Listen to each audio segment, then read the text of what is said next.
ಮೂಡಾ ಪ್ರಕರಣದಲ್ಲಿ CM ಸಿದ್ದರಾಮಯ್ಯನವರಿಗೆ tension. ಇಂದು ಲೋಕ ವರದಿ ತಕರಾರು ಅರ್ಜಿ ಆದೇಶ ಪ್ರಕಟವಾಗುವ ಸಾಧ್ಯತೆ ಇದೆ. ಮೂಡಾ ಪ್ರಕರಣದಲ್ಲಿ ಸಿಎಂ ಸಿದ್ದರಾಮಯ್ಯನವರಿಗೆ ಟೆನ್ಷನ್. ಇಂದು ಲೋಕ ವರದಿ ತಕರಾರು ಅರ್ಜಿ ಆದೇಶ ಪ್ರಕಟ ಸಾಧ್ಯತೆ ಇದೆ. ಜನಪ್ರತಿನಿಧಿಗಳ ವಿಶೇಷ ನ್ಯಾಯಾಲಯದಿಂದ ಆದೇಶವನ್ನ ಪ್ರಕಟಿಸುವ ಸಾಧ್ಯತೆ ಇದೆ. ಇಡಿ ಅಧಿಕಾರಿಗಳು ದೂರುದಾರ ಸ್ನೇಹಮಯಿ ಕೃಷ್ಣ ಒಂದು ಅರ್ಜಿಯನ್ನ ಈಗಾಗಲೇ ಸಲ್ಲಿಸಿದ್ರು. ವಿಚಾರಣೆಯನ್ನ ಮುಂದೂಡಿ ಆದೇಶವನ್ನ ಕಾಯ್ದಿರಿಸಿದ್ರು ನ್ಯಾಯಾಧೀಶರು. ಇವತ್ತು ಆದೇಶ ಪ್ರಕಟಿಸುವ ಸಾಧ್ಯತೆ ಇದೆ. ಇಡಿ ಅಧಿಕಾರಿಗಳ ಸಾಕ್ಷ್ಯ ಸಿದ್ದರಾಮಯ್ಯನವರಿಗೆ ಕಂಟಕವಾಗುವ ಸಾಧ್ಯತೆ ಇದೆ. ಮೂಡಾ ಪ್ರಕರಣದಲ್ಲಿ ಸಿಎಂ ಸಿದ್ದರಾಮಯ್ಯನವರಿಗೆ ಇದೀಗ ಟೆನ್ಷನ್ ಶುರುವಾಗ್ತಾ ಇದೆ. ಮೂಡಾ ಹಗರಣ ಈಗಾಗಲೇ ರಾಜ್ಯದಲ್ಲಿ ಸಾಕಷ್ಟು ಸಂಚಲನವನ್ನ ಸೃಷ್ಟಿ ಮಾಡಿತ್ತು. ಇದೇ ವಿಚಾರಕ್ಕೆ ಸಂಬಂಧಪಟ್ಟಂತೆ ಸಿಎಂ ಸಿದ್ದರಾಮಯ್ಯ ವಿರುದ್ಧ ಸಾಕಷ್ಟು ನಾಯಕರು ಈಗಾಗಲೇ ವಾಗ್ದಾಳಿಯನ್ನ ನಡೆಸಿದ್ರು.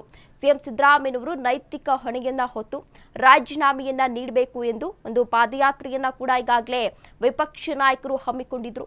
ಇನ್ನು ಇದೇ ವಿಚಾರಕ್ಕೆ ಸಂಬಂಧಪಟ್ಟಂತೆ ಸಿಎಂ ಸಿದ್ದರಾಮಯ್ಯನವರು ಕೂಡ ಈಗಾಗಲೇ ಅರ್ಜಿ ವಿಚಾರಣೆಯನ್ನ ಕೂಡ ಎದುರಿಸಿದ್ದಾರೆ. ಸಾಮಾನ್ಯ ಮನುಷ್ಯರಂತೆ 2 ಗಂಟೆಗಳ ಕಾಲ ಈಗಾಗಲೇ ಸಾಮಾನ್ಯ ಪ್ರಜೆಯಂತೆ 2 ಗಂಟೆಗಳ ಕಾಲ ಅವರು ಕೂಡ ವಿಚಾರಣೆಯನ್ನ ಕೂಡ ಎದುರಿಸಿದ್ದಾರೆ. ಅದಾದ ಬಳಿಕ ಇದೇ ವಿಚಾರಕ್ಕೆ ಸಂಬಂಧಪಟ್ಟಂತೆ ಅವರ ಪತ್ನಿಗೂ ಕೂಡ ನೋಟಿಸ್ ಅನ್ನ ನೀಡಲಾಗಿತ್ತು.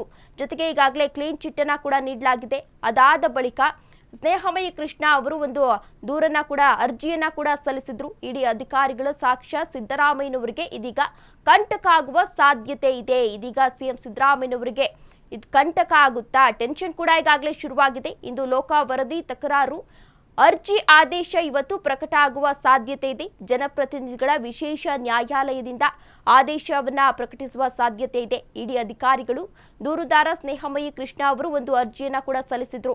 ವಿಚಾರಣೆಯನ್ನ ಮುಂದೂಡಿ ಆದೇಶವನ್ನ ಕಾಯ್ದಿರಿಸಿದ್ರು ನ್ಯಾಯಾಧೀಶರು. ಇವತ್ತು ಆ ಆದೇಶ ಪ್ರಕಟ ಆಗುವ ಸಾಧ್ಯತೆ ಇದೆ.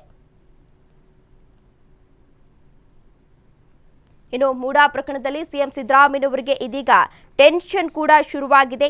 ಇಂದು ಲೋಕ ಬಿ ರಿಪೋರ್ಟ್ ತಕರಾರು ಅರ್ಜಿ ವಿಚಾರಣೆ ಕೂಡ ನಡೆಯಲಿದೆ. ಜನಪ್ರತಿನಿಧಿಗಳ ವಿಶೇಷ ನ್ಯಾಯಾಲಯದಲ್ಲಿ ಅರ್ಜಿ ವಿಚಾರಣೆ ನಡೆಯಲಿದೆ. ಇಡಿ ಅಧಿಕಾರಿಗಳು ದೂರುದಾರ ಸ್ನೇಹಮಯಿ ಕೃಷ್ಣ ಸಲ್ಲಿಸಿದ್ದ ಅರ್ಜಿ ಇದಾಗಿತ್ತು. ಇಡಿ ಅಧಿಕಾರಿಗಳ ಸಾಕ್ಷ್ಯ ಸಿದ್ದರಾಮಯ್ಯನವರಿಗೆ ಕಂಟಕ ಆಗುವ ಸಾಧ್ಯತೆ ಕೂಡ ಇದೆ. ಸಿಎಂ ಸಿದ್ದರಾಮಯ್ಯನವರಿಗೆ ಇದೀಗ ಮತ್ತೆ ಟೆನ್ಷನ್ ಶುರುವಾಗಿದೆ ಅಂತಾನೆ ಹೇಳಬಹುದು.